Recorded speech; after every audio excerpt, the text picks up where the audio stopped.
trying to make this video because I want all of you moms and daughters out there to be cautious of your surroundings at all times. So today my daughter and I decided to take a ride to Ross's. We pulled into the parking lot. We noticed that the parking lot was pretty full. We found a parking spot closer towards the store, but there was a black van parked right next to us. So we kind of laughed and said that looked like a creeper van. And I was like, yeah, I agree. The van was solid black, blacked out windows, looked like a homemade paint job almost. We're in the broad daylight, so I'm figuring it's okay. We get out of the car, we go into Ross's. We're in there for about 30-40 minutes. We left out of Ross's, the black van was still there. We walked right next door to another little store. We was probably in that store for a good 10-15 minutes tops. As soon as we walk out the store, we notice the black van is gone.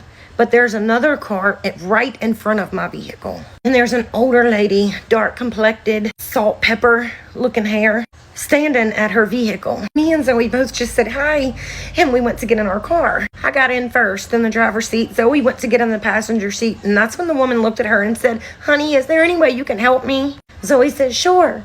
What? And she said, I dropped my debit card. It went under my car. Can you help me get it? I've heard about shit like this happening before. So all of a sudden, my mom instincts kicked in. And I was like, no, I got it. I'll get it. I got this. I didn't want to think anything was wrong. But that gut instinct, you can't ever, you don't ignore your gut instinct. And Zoe was like, Mom, I got it. It's okay. And I was like, no, I got it.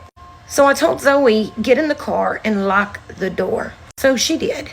So I walked around to the woman's side where the woman was standing, and I said, ma'am, I'll help you get your debit card. And she's like, oh, it's okay. And I was like, no, I insist. Remember, this woman is speaking fine English. I bent down on the fucking ground to start looking under her car, and I didn't see a debit card.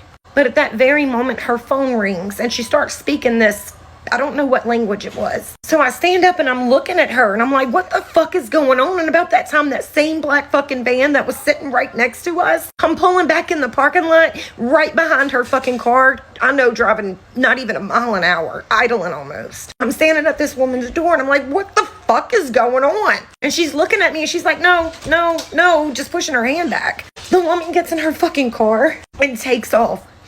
There's no fucking debit card under this bitch's car. My heart sank. I hurried up and called the cops and told them what was going on. The cops come out. We made a report. He said this is not the first time this weekend that this has happened. Today's Monday.